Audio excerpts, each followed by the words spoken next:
به برنامه خبری رادیو آزادی خوش آمدید. من شعله گلخواجه هستم. سلام. در برنامه امروز 2 مارس این موضوع را داریم. نزدیکان و اهل هنر فاطمه غلام و هنرپیشه шинохтаи تئاتر و سینمای توجیک را بر روی آخرت گسیل کردند.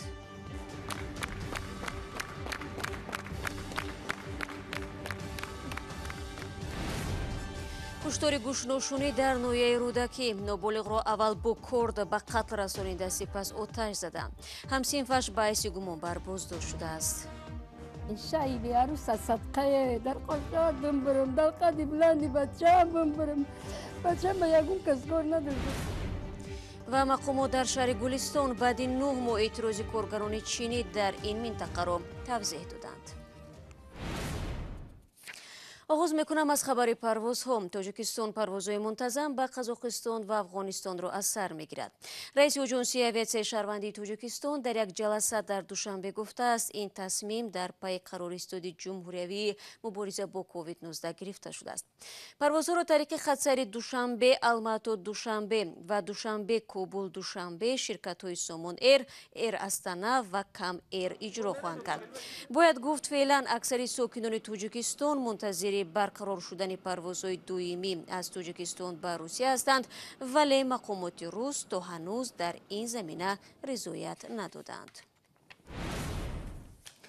امروز فاطمه غلامова هنرپیشه шинохтаи تئاتر و سینمای توجیک رو که روز 1 مارس در 86 سالگی درگذشت در آرامگاه سیاسی شهر دوشنبه دفن کردند. اسفندیار غلامов برادر فاطمه غلامова به رادیو آزادی گفت که او 2 روز آخر از فشار بلندی اذیت میکشید. مولا رجب یوسفی و شهلوی عبدالله در مراسم ویداع با این هنرپیشه معروف شرکت داشتند. هیچ وقت گمان نمی‌کردم که در سر قبر همکوسی عزیزم دوگانه بی نهایت به دلم نزدیک من ایستاده گپ می‌زدم. برای ویداع با فاطمه غلامова 10 نفر از همکاران و دوستانش به نزد منزلش آمدند. آنها از خدمت‌های او برای رشد تئاتر و سینمای تاجیک یاد کردند. من موثر گردید که من اون کس با هم باز باشیم در اولیا و آسی و همون وقت من از تجربه بای اون کس خیلی استفاده بردم.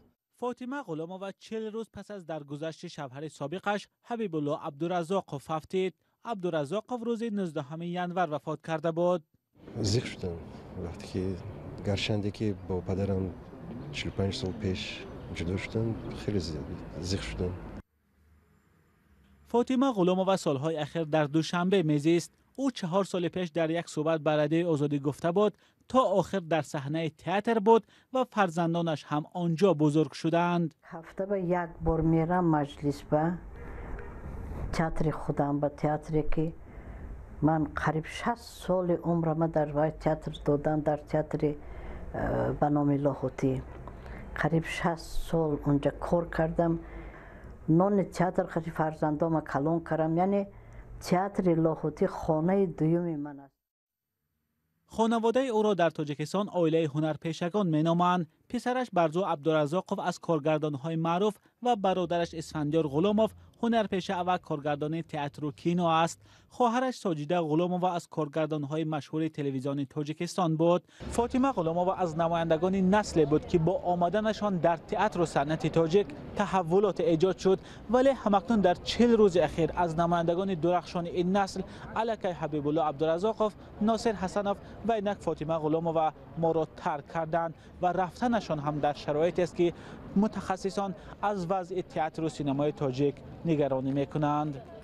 فضای نزد منزل فاطمه غلامova در روز دفنش مثل بود که او را بعد از انجام نمایشنامه گسیل کردند.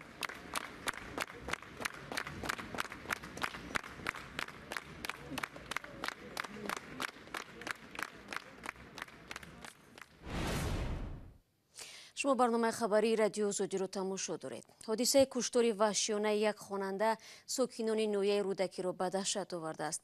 پس از یک روز جستجو صبح 26 فوریه نزدیکان پلیس جسد حاکم بابوی 17 ساله را دورتر از محل زیستش پیدا کردند. پلیس با گمان قتل бераҳмонаи نابالغ همسنف و دوستی او را بازداشت کرده به تحقیق قضیه پرداخته است. والدان نورسی گمانبر همگونه اتهام را در نسبت فرزندشان رد میکنند. سروینوزی روح‌الله و امردین اولیموف این حادثه مدهش را پیگیری کردند. بچه‌م به یگون کسگار نداشت بچه من. گلبهار شریفова 4 روز است به سوالهای خود درباره مرگ مرموز پسرش پاسخ نمی‌یابد. جسد اول کشته و بعداً آتش زده پسر 17 ساله‌اش را روز 26 فوریه دورتر از محل زیستشان پیدا کردند. بچه‌م سریخ است و چاومون سر کلم شم آبش موندم بچه‌م سر کلر گفتم بچه‌م بیرون خانه که گفت مایلی کلاشو کرده فرما پشید مکتب رفتم دیگه امروز روز پنجشنبه کی رفت ما کار دادم اومم نیستک ما مای کار نمی دومانم جور همه بچه گفتم تو سریع سوخته دردم گرفت است بچه گفتم بچه من نیفتم چیکار کنم. پسر گلبهار حکیم بابویف با ایده‌های والدان روز 25 فوریه از درس همراه یک همسینفش برآمده دیگر ناپدید شده است. پس از جستجو پیوندان و مقامات صبح روز دیگر جسد او را پیدا کردند. ما گروه یافتنش تنهایی پوپشیونه پوپشی تنهایی یافتنش هم خیلی با پشت پرتافتگی همون برده راست ولی ترخت در روش که نشنوشنش علاوه زده است. این پدر ادعا میکند که روز این حادثه پسرش برای خریدن تلفن در دست مبلغ داشت و احتمال این باعث کشته شدن پسرش شده است. پلیس با گمان کشتاری бераҳмонаи این خواننده مکتب همسینف او را بازداشت کرده است. طبق فرضیه پیشکی همسینفش حاکم را به خانه‌اشان دعوت کرده در تهخانه منزل نوساختشان او را به قتل رسانده است. وحشی واری این طلبات توی درجه را سوال صنف 11 اول یا کودکان یا چی توی درجه وحشی بدن آدم من دیگه هیچ چی نمیکنم. این من در 58 میگم در حیاتم دیدگی نیستم خیلی وحشی. نزدیکان نورسی گمانبر به چنین کار دست زدن فرزندشان را باور نمیکنند و میگویند مقامات او را به حضور وکیل دفاع و والدان و آموزگارانش بازپرسی کردند. خانواده نورسی گمانبر که نخواستند در روبروی دوربین رادیوی آزادی صحبت کنند اما گفتند پسر نابالغشان حتی شب تنها به بیرون نمی برآمد.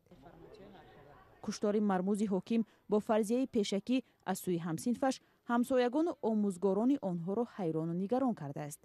معلمان مکتب 64 که نورسان در آن تحصیل می‌کردند میگویند این دو خواننده هرچند با بهای اعلی تحصیل نمی‌کردند اما انتظامی نمونوی داشتند و نمی‌دانند که چگونه امکان داشت میان آنها چنین نافهمی صورت گیرد. من تا حال خودم سوال میتونم در سوال خودم جواب نمیدم که برای که وای این بچهای خوب بودن. مقامات تفتیشاتی در ناحیه رودکی به تحقیق قضیه شروع کرده هنوز هیچ اطلاع دقیق را پیشنهاد نکردند. تا حال سبب اصلی قتل این ساکن جماعت چهارتپه ناحیه رودکی روشن نیست. ضمناً باری اول نیست که جنجال و کارتکشی و حتی کشتار نورسان و جوانان از سوی همدیگر رسانه‌ای می شود. هنوز هیچ تحقیق هم در این زمینه صورت نگرفته است که سبب و عامل‌ها را معین کند. ولی روانشناسان میگن بدجهل و جنگجو شدن نورسان و جوانان به تربیت نادرست و زیر تاثیر فیلم و بازی‌های تبلیغ کننده خشونت و کشتار ماندن آنها ربط میگیرد که بر روان آنها به تاثیر نمیماند. برنامه خبری رو با گزارش از شمال تاجیکستان پای میگیریم. مقامات شهر گلستان ولایت سوغد ضمن نتیجه گیری از فعالیت یک ساله خود اعتیروز کارگران چینی در چند ماه پیش رو تصدیق کردند. به گفته رئیس شهر مشکلات سری وقت نگرفتن معاش و محدودیت ها وابسته به کووید 19 کارگران شرکت صنعت کوهی تاجیکستان و چین را ناراضی گذاشته سبب کارشکنی آنها شد. حالا به گفته مقامات تاجیک این مسئله حل خود را پیدا کرده است. فرزان محمدی موضوع را ادامه می‌دهد. بختیار سید احمدزاده رئیس شهر گلستان در نشست خبری از نتیجه سال 2020 گفت اعتراض کارگران چینی بر اثر بیماری همگیر و عدم مبلغ صورت گرفته است. مقامات در شهر گلستان ولایت سوغد بعد از 9 ماه اعتراض کارگران چینی را در این منطقه شهر دادند.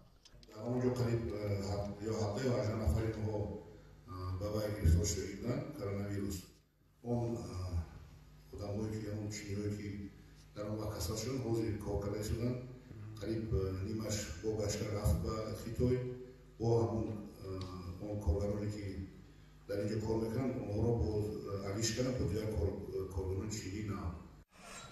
روز 20 می سال 2020 حدود 60 کارگر چینی شرکت دست به کارشکنی زدند و با طلب معاش و بازگشت به چین به مسئولان کارخانه با سنگ و چوب حمله نمودند. در نوارهایی که منظره اعتراض را نشان می‌دهند چند دفعه به هوا تیر خالی کرده می شود و صدای ناراضگی ازدحام به گوش می رسد. مقامات وزارت کارهای داخلی آن زمان در شرح حادثه گفته بودند که اعتراض کارگران چینی شرکت صنعت کوهی تاجیکستان و چین واقع در شهرک زرنسار نزدیکی شهر خوجند را خاموش کردند. اما بعد آن اعتراضگران به تارنمای رسمی فضای شرق چین گفتند مأموران میلیسا کارگران را با کلتک‌های سخت لت و کوب کرده و 40 کارگر چینی زخمی شدند. در این کارخانه عظیم صنعتی 30% کارگران چینی ها هستند و به اطلاع کارگران تاجیک آن معاش ماهانه آنها تا 35,000 سامانی بوده است. امروزه شماره میانی کارمندان کارخانه‌های تاخیقی در خیتای 3646 نفر نسبت همین دوره سال گذشته 550 نفر زیاد شده. اینا معاششان چند پول تقریبا؟ معاش خیتای من گفته نمیتونم. ولی مشکلات این کارخانه عظیم چینی سال گذشته تنها با ندادن سروقتی معاش کارگران اکتفا نیافته است. 2 نفر از کارگران چینی را بنابر رعایت نکردن قاعده بی‌خطری در حالت کاری از جانب دادگاه شهر گلستان جریمه بستند. به اضافه این به اطلاع رئیس دادگاه اقتصادی ولایت با شکایت مقامات گمرک منطقوی نیز پرونده باز کرده به سبب نقض معیار ترتیبات گمرکی به میلیون ها سامانی جریمه بندی کردند. مبلغ پرداخت‌های گمرکی قریب 11 میلیون رو تشکیل می‌کرد. به نظر داشت وارد شد. بهره وارد شد. این بحث سودی با منفیت مقامات گمرک حل شد. شرکت کوهی صنعتی تاجیکستان چین ماه ایین سال 2007 در شهرک زرنسار گلستان به کار آغاز کرده است. کارخانه مذکور قادر است سال 1 میلیون تانه معدن سرب و روح را کارکرد کند. مقامات انداز تاجیکستان شرکت صنعت کوهی تاجیکستان و چین را در برابر کارخانه مشترک طلای زرافشان بزرگترین شرکت‌های اندازدهنده تاجیکستان نام برده بود. ولی سال 2019 درآمد شرکت 17% کم شده و در سال پاندمی ماه‌ها با مشکلات مالی و کاری مواجه شد. فرزان محمدی، رادیو آزادی، شهر گلستان.